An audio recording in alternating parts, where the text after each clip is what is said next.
வணக்கம். நம்ம ஹாலிவுட் படங்கள்ல பாக்குற மாதிரி ஒரு காட்சி உத்தரகாஷியில நிஜமாவே நடந்திருக்கு. காணொளி பார்த்திருப்பீங்க. அந்த நிலச்சரிவு, அந்த வெள்ளம் மனசை விட்டு போகவே இல்ல. சோ இது வெறும் செய்தியா பார்க்காம அந்த வீடியோ நமக்கு என்ன சொல்லுது, உத்தரகாஷில என்னதான் நடந்தது, ஏன் இவ்ளோ மோசமா இருந்ததுன்னு கொஞ்சம் ஆழமா பார்க்கலான்னு இருக்கோம். குறிப்பா கங்கோத்ரி பக்கத்துல தாராளி, அப்புறம் ஹர்ஷில், சுக்கி டாப் பகுதிகளில் நடந்த அந்த மேக வெடிப்பு, நிலச்சரிவு, இத பத்தி தான் எங்களோட நோக்கம். இந்த நிகழ்வோட பின்னாடி இருக்கிற அறிவியல், அதோட தாக்கம், அப்புறம் இது நமக்கு என்ன எச்சரிக்கை கொடுக்குதுன்னு உங்களுக்கு புரிய வைக்கிறது தான். ஆமா, நீங்க சொல்றது சரிதான். அந்த காட்சிகள் உண்மையிலே சாதாரணமானதில்ல. கங்கோத்ரியிலிருந்து பாத்தீங்கன்னா ஒரு 19 கிலோமீட்டர் தூரத்துல தாராளி, ராணுவ முகாம் இருக்கிற ஹர்ஷில், அப்புறம் சுக்கி டாப், இப்படி 2 தனித்தனி இடங்கள்ல மேக வெடிப்பு நடந்திருக்கு. அதோட விளைவுதான் நாம பார்த்த அந்த பயங்கர நிலச்சரிவும் வெள்ளமும். ஓ, 2 இடங்கள்லா? ஆமா, அங்க உயரமான மலைகள், நல்ல அடர்ந்த காடுகள் இருக்கிற ஏரியா அது. அங்க ஒரு சுமார் 20-25 ஹோம் ஸ்டேகள், ஹோட்டல்கள், வீடுகள்னு எல்லாமே கொஞ்ச நேரத்துல காணாம போயிருக்கு. பாகிரதி நதியும் அதோட கிளை ஆறுகளும் கரைபுரண்டு ஓடினது நிலைமையா இன்னும் ரொம்ப மோசமாக்கிருச்சு. அந்த வீடியோலயே பார்த்தோம், பெரிய பெரிய கட்டிடங்கள் கூட அப்படியே அடியோட சரிஞ்சு விழுந்துச்சு. இது சாதாரண நிலச்சரிவு மாதிரி இல்லையே, ஏதோ ஒரு பெரிய சக்தி மொத்தமா தள்ளிட்டு போன மாதிரி ஒரு ஃபீல். இதுக்கு காரணம்னு சொல்றாங்களே, இந்த மேக வெடிப்பு. அது எப்படிங்க உருவாகுது? ஏன் இவ்வளவு சக்தி எதுக்கு? நல்ல கேள்வி. மேக வெடிப்புங்கிறது நீங்க நினைக்கிற மாதிரி சாதாரண மழை இல்ல. எப்படின்னா, அரபிக்கடல்ல இருந்து வர்ற சூடான ஈரப்பதம் அதிகமா இருக்கிற காத்து இமயமலை மாதிரி உயரமான மலைகள்ல மோதும்போது ரொம்ப வேகமா மேல தள்ளப்படும். அப்படி மேல போக போக என்ன ஆகும்னா, காத்து குளிர்ச்சியாகும். அதுல இருக்கிற நீராவி சுருங்கி, அதாவது கண்டென்சேஷன் ஆகி நீர்த்திவளைகளா மாறும். சரி, இதுவரைக்கும் ஓகே. இது நார்மலா மழை வர்ற மாதிரி தானே இருக்கு. அப்புறம் எப்படி இது வெடிப்பு அளவுக்கு மாறுது? இங்கதான் முக்கியமான ஒரு விஷயம் நடக்குது. அந்த மேல போற காத்தோட வேகம், அது அப்டிராஃப்ட்னு சொல்வோம், அது ரொம்ப அதிகமா இருக்கும்போது அந்த உருவான சின்ன சின்ன நீர்த்திவளைகளை மழையா கீழே விழவிடாது. அது மேலேயே அப்படி தாங்கி பிடிச்சுக்கும். அப்படியா? தள்ளுற காத்தோட வேகம் கொஞ்சம் குறையும் பாருங்க.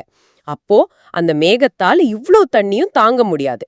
மொத்த தண்ணியும் டம்முன்னு ஒரே இடத்துல கொட்டிடும். இதுதான் மேக வெடிப்பு.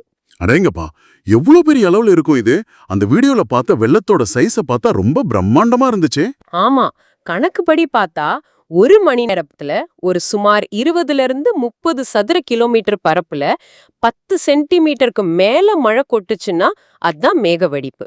இதை இன்னும் சிம்பிளா சொல்லணும்னா, 1 சதுர மீட்டர் இடத்துல 10 சென்டிமீட்டர் மழை பெஞ்சாலே அது 100 லிட்டர் தண்ணிக்கு சமம். 100 லிட்டரா?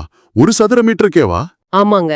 அப்போ நீங்களே யோசிங்க, 20-30 சதுர கிலோமீட்டர் பரப்புல எவ்வளவு லட்சம் கோடி லிட்டர் தண்ணி திடீர்னு கொட்டி இருக்கோன்னு. அந்த தண்ணி அத்தனையும் மலைச்சரிவுல வேகமா பெருக்கெடுத்து ஓடும்போதுதான் நாம பார்த்த அந்த மாதிரி பேரழிவுகள் ஏற்படுது. நினைக்கவே ரொம்ப பயங்கரமா இருக்கு. இவ்ளோ பெரிய பாதிப்பை ஏற்படுத்துற ஒரு விஷயத்த நம்மால முன்னாடியே கணிக்க முடியாதா? ஏன்னா அந்த பகுதிகளில் மக்கள் இருக்காங்க. இது அவங்க உயிர் சம்பந்தப்பட்ட விஷயம் இல்லையா? அதுதான் இப்போ இருக்கிற பெரிய சவால்னே சொல்லலாம். இந்த மேக வெடிப்புங்கிறது ரொம்ப ரொம்ப குறுகிய நேரத்துல நடக்கிற ஒண்ணு. சில நிமிடங்கள்ல உருவாகி கொட்டிடும்.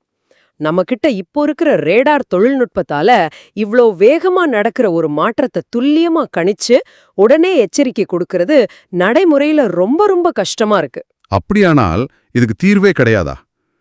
டெக்னாலஜி மட்டும் போதுமா? இல்ல இமயமலை மாதிரி பகுதிகளில் நம்ம வேற என்ன விஷயங்களை கவனிக்கணும்? நிச்சயமா தொழில்நுட்பம் இன்னும் மேம்படணும். இப்ப இருக்கிறத விட இன்னும் அடர்த்தியான நெருக்கமான ரேடார் நெட்வொர்க்ஸ் இருந்தா ஓரளவுக்கு முன்னாடியே கணிக்கிறதுக்கு உதவலாம்னு நிபுணர்கள் சொல்றாங்க. ஆனா அது மட்டும் பத்தாது. நாம இன்னொன்னும் புரிஞ்சுக்கணும். இமயமலைங்கிறது புவியியல் ரீதியா ரொம்ப இளமையான மலைத்தொடர். அதாவது சூழலியல் பார்வையில ரொம்ப பலவீனமான, எளிதா பாதிக்கப்படக்கூடிய, ஈகோலாஜிக்கலி சென்சிட்டிவ் ஒரு பகுதி. இங்க நாம செய்யற ஒவ்வொரு சின்ன மாற்றமும் கூட பெரிய விளைவுகளை ஏற்படுத்த வாய்ப்பு இருக்கு. ஆமா, நீங்க சொல்றது ரொம்ப சரி. சமீபத்துல கூட இமாச்சல பிரதேசத்துல இதே மாதிரி நிலச்சரிவு வெள்ளம் வந்தப்போ அங்க நடக்கிற வளர்ச்சி பணிகள் பத்தி நிறைய பேசினாங்க இல்லையா? இப்போ உத்தரகாண்ட்லயும் நடந்திருக்கிற இந்த நிகழ்வை ஒரு எச்சரிக்கை மணியா எடுத்துக்கலாமா? கண்டிப்பா. நிச்சயமா எடுத்துக்கணும். சுற்றுச்சூழல் ஆர்வலர்கள் மட்டும் இல்ல, நம்ம உச்சநீதிமன்றமே கூட பல தடவை சொல்லியிருக்கு. இந்த மாதிரி மலைப்பகுதிகள்ல வளர்ச்சிங்கிற பேர்ல பெரிய அளவுல சாலை விரிவாக்கம் பண்றது, சுரங்கங்கள் தோன்றது, இந்த மாதிரி வேலைகளை கட்டுப்படுத்தணும், குறைக்கணும்னு. இந்த உத்தரகாசி பேரழிவு அந்த எச்சரிக்கையோட அவசியத்தை மறுபடியும் ரொம்ப அழுத்தமா சொல்லுது. பாருங்க, வளர்ச்சி முக்கியம்தான், யார் இல்லைன்னு சொன்னா. ஆனா அது இயற்கையோட சமநிலைய குலைக்காம, முக்கியமா மனித உயிர்களுக்கு ஆபத்து வராம பாத்துக்கணும் இல்லையா? அது ரொம்ப முக்கியம். நிச்சயமா. அப்போ உத்தரகாசில நம்ம பார்த்த அந்த காட்சிகள், அதுக்கு பின்னால இருக்கிற மேகவெடிப்பு அறிவியல், அதை கணிக்கிறதுல இருக்கிற சவால்கள், அப்புறம் ரொம்ப முக்கியமா இமயமலை மாதிரி சூழலியல் முக்கியத்துவம் வாய்ந்த பகுதிகளில் வளர்ச்சிக்கும் பாதுகாப்புக்கும் இடையிலான அந்த சமநிலை, இது எவ்வளோ முக்கியங்கிறத இந்த அலசல்ல நம்ம ஓரளவுக்கு புரிஞ்சுக்கிட்டோம்னு நினைக்கிறேன். ஆமாம். இது உங்களுக்கும் ஒரு முக்கியமான கேள்வியை எழுப்பும் நம்புறேன். இந்த மாதிரி பேரழிவுகள் அடிக்கடி நடக்கிற ஒரு சூழல்லையும், அதை முன்கூட்டியே கணிக்கிறது ரொம்ப கஷ்டமா இருக்கிற ஒரு நிலையிலையும், இமயமலை மாதிரி இயற்கையாவே பலவீனமா இருக்கிற பகுதிகளில் வளர்ச்சிங்கிற பேர்ல நாம எடுக்கிற ரிஸ்க் எந்த அளவுக்கு சரி? வளர்ச்சியை விட மக்களின் பாதுகாப்புக்கும் அந்த இயற்கையை பாதுகாப்பதற்கும் நாம எப்படி உண்மையிலே முன்னுரிமை கொடுக்க முடியும்? இதை பத்தி நீங்க என்ன நினைக்கிறீங்கன்னு கொஞ்சம் யோசிச்சு பாருங்க. உருவாக்கப்பட்ட இது போன்ற வீடியோக்களை தொடர்ந்து கேட்க இளமாறன் யூடியூப் சேனலை சப்ஸ்கிரைப் செய்யவும். நன்றி. வீடியோ பிடித்திருந்தால் லைக் பட்டனை அமைக்கி உங்கள் நண்பர்களுடன் பகிரவும்.